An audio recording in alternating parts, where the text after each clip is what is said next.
Hallelujah hallelujah. आसंतु आजिर ध्यान निमंते हम प्रभुଙ୍କର जीवंत वाक्य अध्ययन करिबा।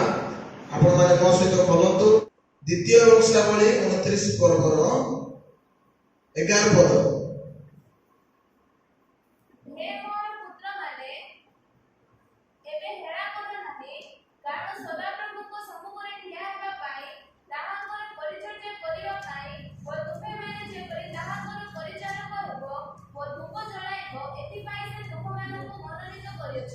प्रभु आमको ए वाक्य पठन आशीर्वाद करतो। आमेन। आज जो विषय आपण मानकर सहित प्रभुकर वाक्य द्वारा मु आलोचना करिया पई चाहूची, जो प्रसंगटी मु आपण मानकर सम्मुख रे रखिया पई चाहूची ता हेउची हेला करो नहीं। कोन हेला करो नहीं। एई वाक्यटी एई प्रसंगटी मु आपण मानकर सम्मुख रे रखिबा पई चाहूची। जेतेबेले हिजकिया राजा जिहुदा प्रदेशर राजा थिले, जेतेबेले से जिहुदा प्रदेश को शासन करथिले, सही समय रे जेतेबेले तांकरी प्रदेश रे तांकरी राज्य रे अवहेला देखा देछि, आत्मिक शिथिलता देखा देछि, लेव्य माने याजक माने प्रदेशर लोक माने से माने प्रभुकर पछरे जिबारे अवहेला करिसथि। प्रभुकर नियम पालन करिबारे, प्रभुकर विधि पालन करिबारे से माने अवहेला करिसथि, हेला करिसथि। तेणु हिजकिया राजा से लेव्य मानकु से याजक मानकु प्रभुकर मनोनीत लोक मानकु से कहउछथि, हे मोहर पुत्र माने एबे हेला करो नहीं, कारण सदा प्रभु को सम्मुख रे ठिया हेबा पई ताहांकर परिचर्या करिबा पई ओ तुमे माने जे परि ताहांकर परिचारक हेबो ओ धूप जलाइबो, एथि पई से तुम मानकु मनोनीत करियछथि। जेतेबेले प्रदेशर लोक माने लेवीय याजक लोक माने प्रभु कोन पई से मानकु मनोनीत करिसथि, अलगा करिसथि, बाछिसथि, से विषय पूर्ण न करे, साधन न करे, वाक्य अनुसार न चली अवहेला करुछथि। सही समय हिजकिया से मानकु उत्साहित करुछथि, एबे आ हेला करना, हेला कर नाही। हेला कर नाही अर्थ कोन ताको हमें अन्य वाक्य रे प्रकार कहबा, अवहेला कर नाही, अवहेला कर नाही ए प्रकार हमें कहिता। हेले ये हेला करबा किबा अवहेला हेबा आर अर्थ कोन, आर अर्थ कोन कथा न मानिबा। साइड भाई कहले कथा न मानिबा, अवहेला कहले आमे अणदेखा करिबा, जो कार्य आमे करिबा करूछु से कार्य आमे करूनु, से कार्य प्रति आमे जने हेला करूछु, अवहेला करूछु, तार अर्थ कोन आमे ताको अणदेखा करूछु, शिथिल हेइ जाउछु, से काम को इग्नोर करूछु, आमे लेजी होउछु, जो समय ता करवा कथा से समय आमे करि पारु नाहु। से सब केतरा विषय आमे देखिबा जे अवहेला ए शब्द बा हेला सूचाई थाए कि आमे अणदेखा करबा, ठीक टाइम रे करबा नै, चलचंचल हेबा नै, तत्पर हेबा नै, धीरे काम करबा, एटा होछि अवहेला। एटा होछि कोन हेला करबा विषय। प्रथम विषय केउ विषय रे आमान को हेला करबा को नै, सदा प्रभु को सेवा कार्य, सदा प्रभु को सेवा कार्य विषय रे आमान को हेला करबा को नै। ता हिजकिया राजा तांकरी प्रदेशर थिबा याजक मानकु, लेव्य मानकु, जो माने प्रभु को सेवा करछन्ति से मानकु से डाकी कहउछन्ति, हे मोर पुत्र माने, हे मोर प्रभु को दास दासी माने, तुमे माने बे हेला करो नै। प्रभु तुमको मनोनीत करछन्ति तांकरी सेवा करिबा पई,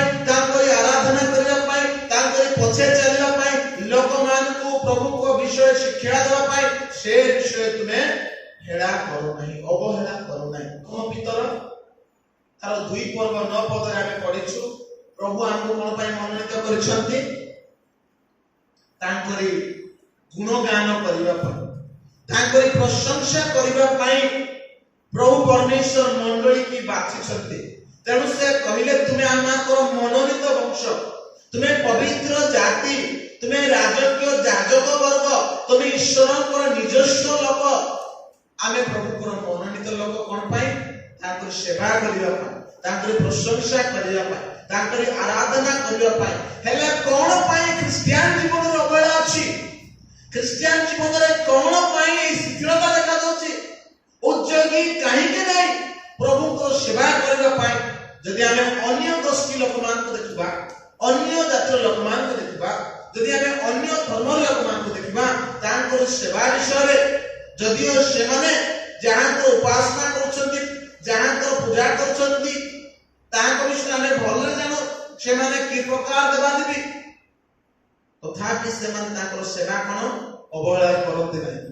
ଯଦିଓ ସେମାନେ ଯାହା ସେବା କରନ୍ତି ଆମେ ସେମାନଙ୍କୁ ସତ୍ୟ ଈଶ୍ୱର ନୁହନ୍ତି ବୋଲି କହୁ, ତଥାପି ସେମାନେ ତାକୁ କେତେ ତତ୍ପର ଆଗ୍ରହ ସହିତ ସେବା କରନ୍ତି।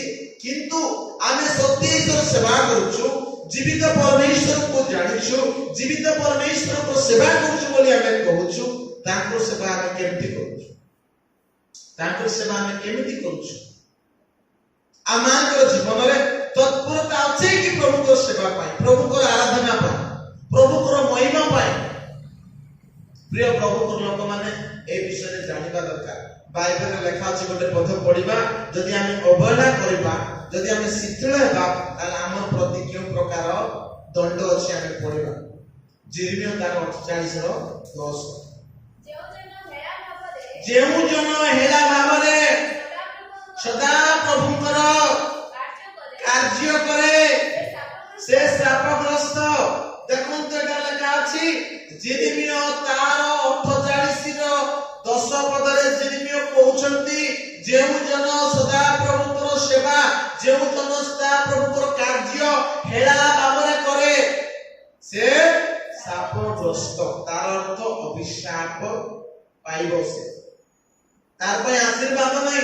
ଆପଣ ମାନେ ସେବା କରୁଛନ୍ତି ପ୍ରଭୁଙ୍କର ସେବା, ତାହେଲେ ହେଳା ହେବାକୁ ନାହିଁ, ହେଳା କରିବାକୁ ନାହିଁ, ଆପଣ ତତ୍ପର ହେବାକୁ ଅଛି, ଚଞ୍ଚଳ ହେବାକୁ ଅଛି ପ୍ରଭୁଙ୍କର ସେବା କାର୍ଯ୍ୟରେ, ଧିମେଇବାକୁ ନାହିଁ, ଧୀରେ ହେବାକୁ ନାହିଁ, ପଛରେ ପଡ଼ିବାକୁ ନାହିଁ। ଗୀତ ଗାଁ କହିଲେ ଗୀତ ହଠାତ୍ ଗାଇବାର ଅଛି, 2 ମିନିଟ୍ ଟାଇମ ନେବାକୁ ନାହିଁ ଗୀତ ବାଛିବାକୁ।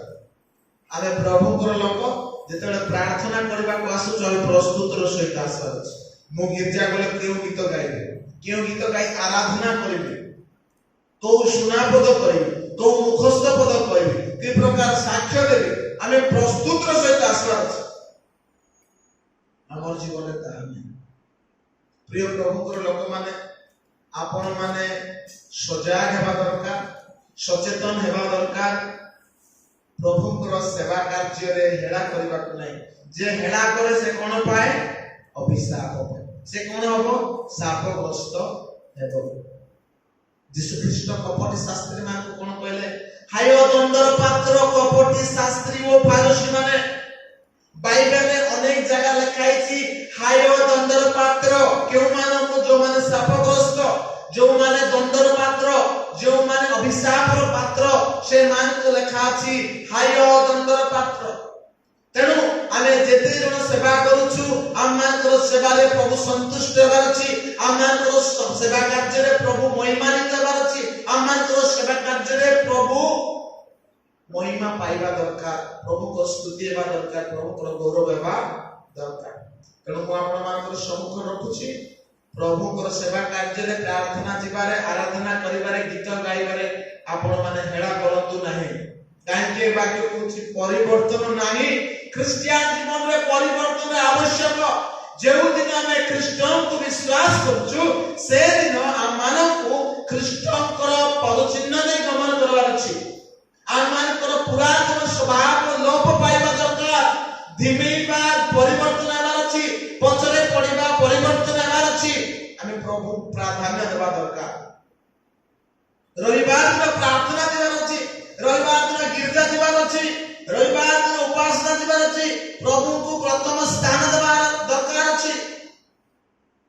जदि आपण माने देबे नै कोन हो, आपण माने गिरजा जीवा नै कोन, आपण माने गिरजा मध्ये जते काम करूछन्ति करंतु, जते धन अर्जन करछन्ति करंतु, जते टका पैसा कमाउछन्ति कमांतु, आपण माने परिवार सुख रहइबो नै, आशीर्वाद रहइबो नै। बाइबल रे लिखा अछि, मैं पढिबा हागय पुस्तक तार 1 पर्वर 6 पद एवं 9 पद रे लिखा अछि, सदा परमेश्वर इस्राएल लोक मान कहउछन्ति, जिहुदी लोक मान कहउछन्ति, जो माने सबले काम काम काम काम करूथिले, प्रभुଙ୍କର सेवा कार्य प्रति अवहेला करूथिले, से माननको प्रभुଙ୍କର वाक्य कोन कहउछि? हागय भविष्यवक्ता कोन कहउछन्ति? 1 पर्वर 6 पद लेखा पाइल पढ। तुम्हें माने बहुत गुणी अछ, मात्र अल्प संचय करियछ।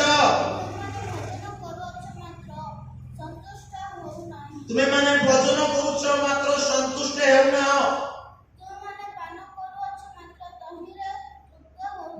तुम्हें माने पिउछ, पान करूछ, किंतु तृप्ति नहीं सेतिरे। तुम्हें माने वस्त्र पिंधुछ, किंतु उष्णता नहीं, देहरे गरम लागु नहीं देह को। कोणी जे वेतन अर्जन करे, जे टंका पैसा पाए, से कोणा थळी रे रखबा पई ताहा करे। कोणा थळी कहले कोन मु कहितली गत दिन मान करे पर्स, टंका रखबा पर्स, मनी बैग। इंग्लिश रे कोन कहआ जाय? Money bag. से मनी बैग रे गोटे कोणा अछि, से मनी बैग रे आपण टंका रखले रहिबो कि आज्ञा? रहिबो। कोणा थिबा मनी बैग रे थळी रे जदि आपण माने किछि रखिबे, बर्तन रे जदि रखिबे, डेक्ची रे जदि आपण माने पानी भर्ती करिवे, कोणा हेतिबा डेक्ची रे पानी रहिबो कि? रहिबो नाही। तेणु प्रभुଙ୍କର वाक्य लेखा अछि, जे वेतन अर्जन करूछि, टंका अर्जन करूछि, से कोणा थळी रे रखबा पई, कोणा मनी बैग रे रखबा पई अर्जन करूछि। काहे कि 9 पद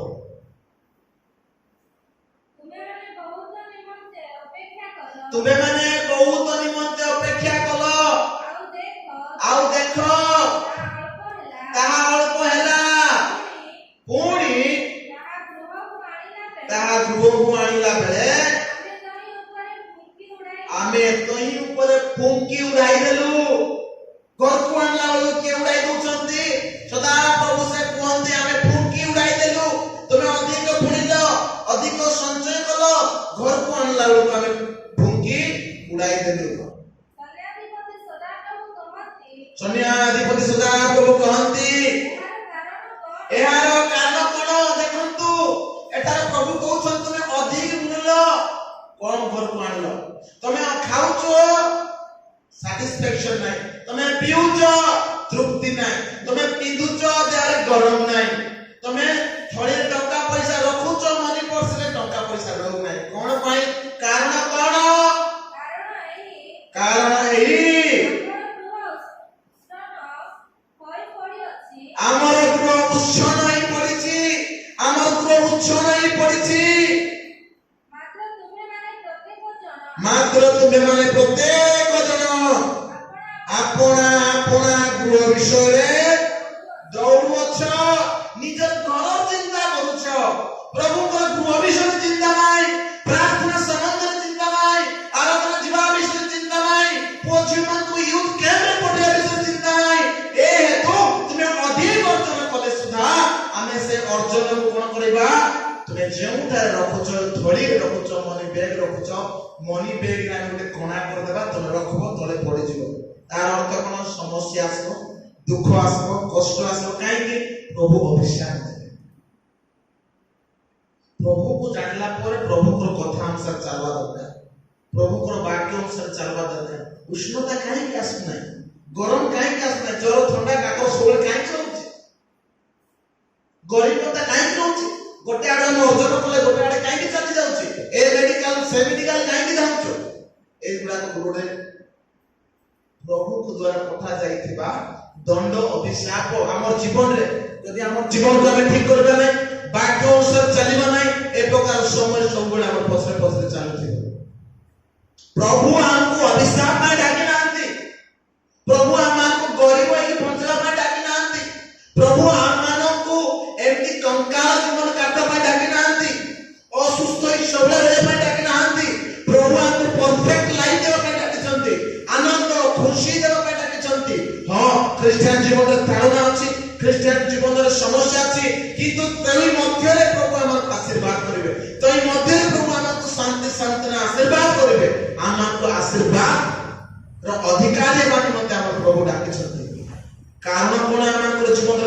ରହିବାର କାରଣ କ'ଣ, ସମସ୍ୟା ରହିବାର କାରଣ କ'ଣ, ଅଭାବ ରହିବାର କାରଣ କ'ଣ, ଅଶାନ୍ତି ରହିବାର କାରଣ କ'ଣ? ଲେଖା ଅଛି ଆମେ ପ୍ରଭୁ ବିଷୟରେ ଚିନ୍ତା ନ କରି ନିଜର ବିଷୟରେ ଚିନ୍ତା କରି ନିଜର ଘର ପାଇଁ, ନିଜର ପେଟ ପାଇଁ, ନିଜର ଭବିଷ୍ୟତ ପାଇଁ ଆମେ ସବୁବେଳେ ଦୌଡୁଛୁ। ପ୍ରଭୁକୁ ଆମେ ସମୟ ଦଉନୁ, ପ୍ରଭୁଙ୍କର କାର୍ଯ୍ୟକୁ ଆମେ ଅବହେଳା କରୁଛୁ। ତେଣୁ ଜିର୍ମିୟ ଭବିଷ୍ୟଦ୍ବକ୍ତାଙ୍କ ଦ୍ୱାରା ପ୍ରଭୁ କହିଲେ ଯେଉଁ ଲୋକ ଆମ ସେବା କାର୍ଯ୍ୟ ହେଳା ଭାବରେ କରୁଛି ସେ ଲୋକ ଶାପଗ୍ରସ୍ତ। ସମସ୍ତଙ୍କ ପାଇଁ, ଯେତେ ଖ୍ରୀଷ୍ଟିଆନ ଅଛନ୍ତି ସମସ୍ତଙ୍କ ପାଇଁ ଯେଉଁ ଲୋକମାନେ ହେଳା ଭାବରେ ପ୍ରଭୁଙ୍କର ସେବା କରିବେ ସେମାନେ ଶାପଗ୍ରସ୍ତ। ଯାହା କିଛି କଲେ ମଧ୍ୟ ତହିଁରେ ସଫଳତା ପାଇବେ ନାହିଁ। ତେଣୁ କୁହାଯାଇଛି ଯେଉଁ ଜନ ଦୁଷ୍ଟ ଲୋକମାନଙ୍କର ମନ୍ତ୍ରଣାରେ ଚାଲେ ନାହିଁ, ଆଉ ଯେଉଁ ପ୍ରଭୁଙ୍କର ଲୋକ ପାପୀ ମାନଙ୍କର ମାର୍ଗରେ ଠିଆ ହୁଏ ନାହିଁ, ନିନ୍ଦକ ମାନଙ୍କର ସଭାରେ ବସେ ନାହିଁ, ସଦା ପ୍ରଭୁଙ୍କର ବ୍ୟବସ୍ଥା ଦିବାରାତ୍ର ଧ୍ୟାନ କରେ, ସେ ଲୋକ ଧନ୍ୟ। ଆଉ ସେ ଲୋକ ଯାହା କିଛି କରିବ ସେଥିରେ ସଫଳତା ପାଏ। ଏମିତି ଲେଖା ହେଇଛି ଗୀତ 1:3 ଲେଖା ହେଇଛି ସେ ଯାହା କିଛି କରିବ ସେଥିରେ ସେ ସଫଳତା ପାଇବ। ଦୁଷ୍ଟ ମାନେ ସେଇ ପ୍ରକାର ନୁହନ୍ତି। ଦୁଷ୍ଟ ମାନେ ପାଣି ଦ୍ୱାରା ଚାଳିତ କୁଶତୁଲ୍ୟ ଅଟନ୍ତି। ପ୍ରିୟ ପ୍ରଭୁଙ୍କର ଲୋକମାନେ ଆମକୁ ଜାଣିବା ଦରକାର ଆମେ ଅବହେଳା କରୁଛୁ। ଆମକୁ ସଜାଗ ହେବାର ଅଛି, ଆମକୁ ତତ୍ପର ହେବାର ଅଛି, ଆମକୁ ଚଞ୍ଚଳ ହେବାର ଅଛି। ପ୍ରଭୁର ସେବା ପ୍ରଥମେ, ପ୍ରଭୁର କାର୍ଯ୍ୟ ପ୍ରଥମେ, ପ୍ରଭୁଙ୍କର ଗୃହକୁ ଯିବା କାର୍ଯ୍ୟ ପ୍ରଥମେ। ଏ ବିଷୟରେ ଆମକୁ ମନୋଯୋଗ ଦେବାର ଅଛି।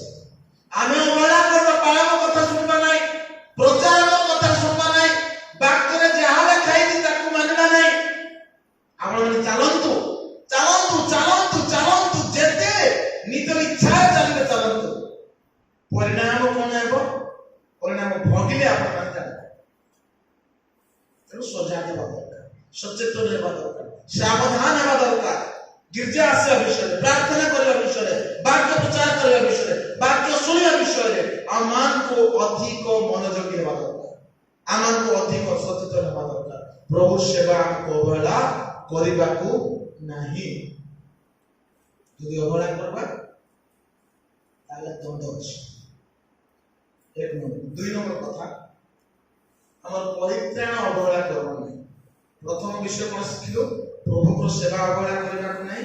ଦ୍ୱିତୀୟ କଥା, ଆମମାନଙ୍କର ପରିତ୍ରାଣ ସମ୍ବନ୍ଧରେ ଆମକୁ ସଚେତନ ହେବାର ଅଛି। ପରିତ୍ରାଣ, ଯୋଉ ପରିତ୍ରାଣ ପ୍ରଭୁ ଦେଇଛନ୍ତି ତାକୁ ଅବହେଳା କରିବାକୁ ନାହିଁ। ପଢିବା ଆମେ ଏଭ୍ରି ପୁସ୍ତକ ତାର 2:3 ତେବେ ଏପରି ମହାପରିତ୍ରାଣ ଅବହେଳା କଲେ ଆମ୍ଭେମାନେ କିପରି ରକ୍ଷା ପାଇବା? ତାହା ତ ପ୍ରଥମରେ ପ୍ରଭୁଙ୍କ ଦ୍ୱାରା କଥିତ ହୋଇ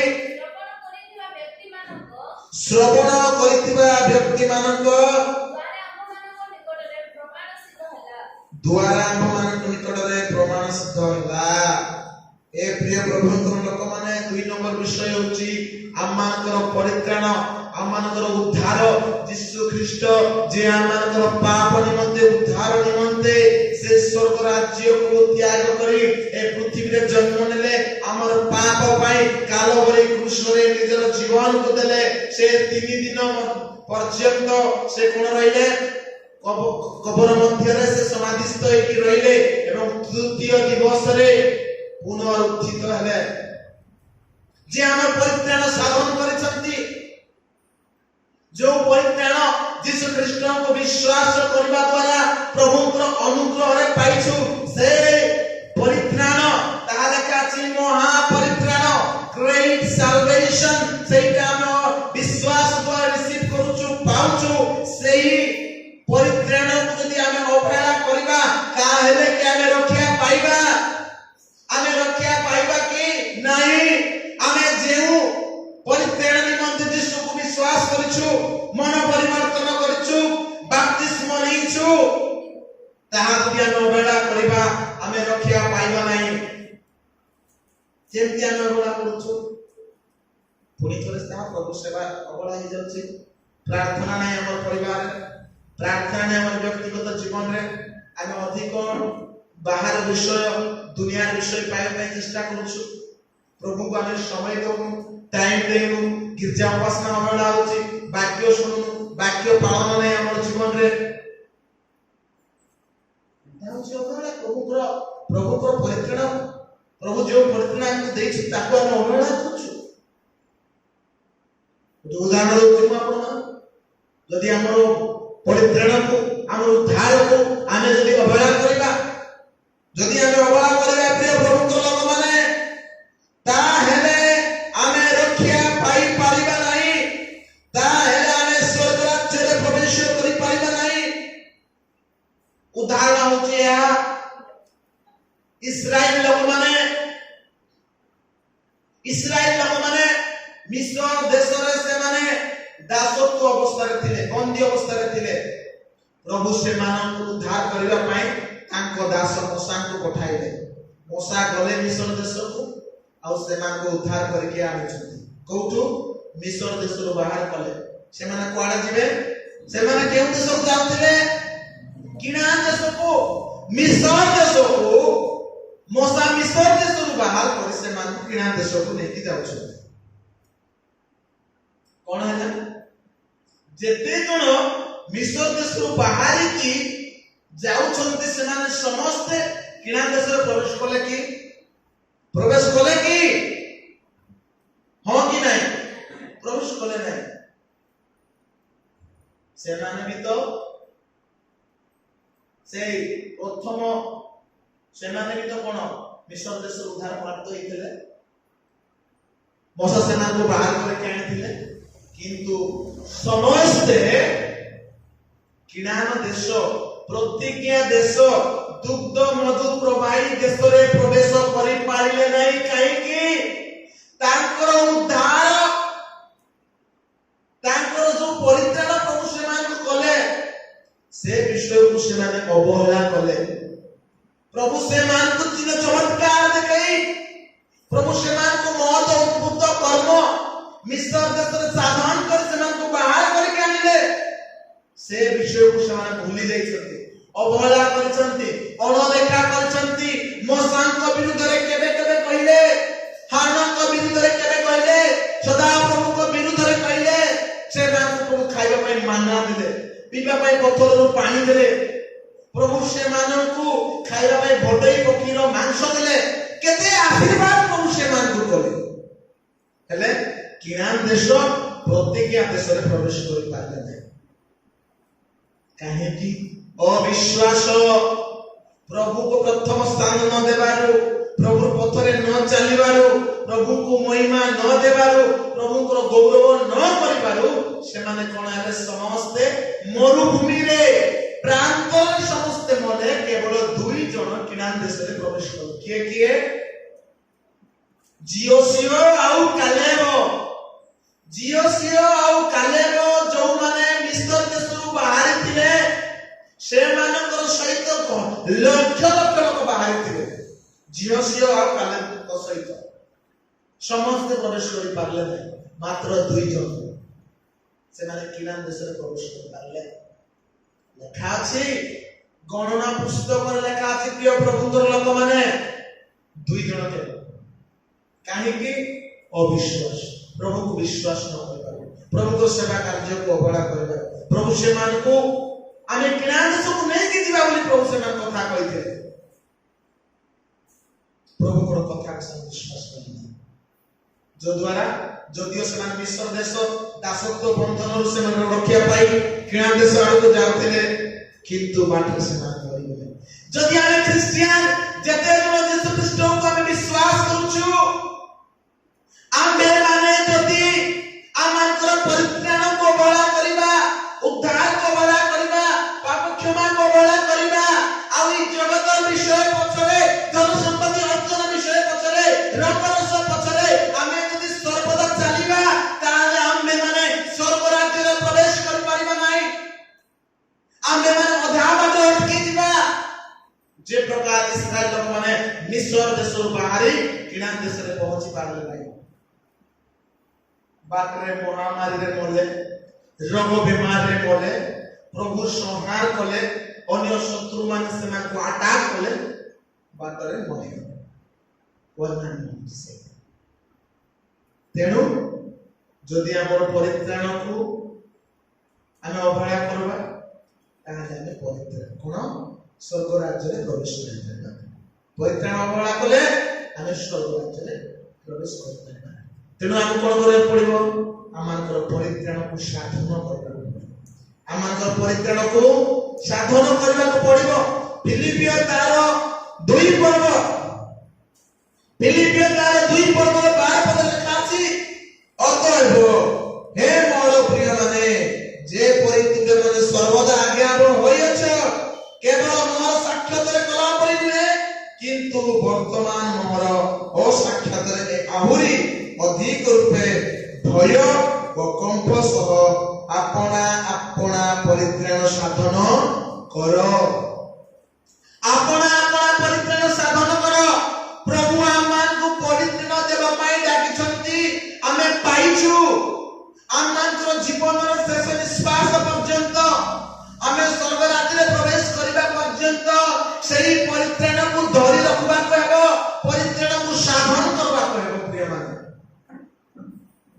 परित्राण को साधन करा पड़ो प्रेरित पाउल कोन कहउछथि फिलिपियो मान को केवल तुमे मोर उपस्थिति ताहा कले हेबो नै मोर अनुपस्थिति रे मोर ताहा करबा पड़ो आउरी अधिक करबा पड़ो केमति भय सहित आ कंप सहित निजर परित्राण को साधन करबा पड़ो नाही बालक सबले रहि न पारे आपण मान को सहित प्रभु को सेवक मान सबले आत्मा को सहित रहि न पारंती किंतु सबु बेले प्रभु आपण मान को सहित अछि आउ चलीला बेले बुलीला बेले काम दाम गला के पाठ पढ़ारे गला को चाष कार्य गला को आपण माने प्रभु को निकट में निजको समर्पण करे प्रभु को निकट में परित्राण निमंते प्रार्थना करबे प्रभु जो परित्राण मु प्राइछि से परित्राण मु शेष पर्यंत जे परि धरि रखिबी महा परित्राण को मु अवहेला करिबी नै सेति पय तुमे मते सहाय्य कर अनुग्रह कर नहिले सेतिरु वंचित होइछि नहिले वंचित होइथिबे तेणु परित्राण अवहेला करिबा को नै।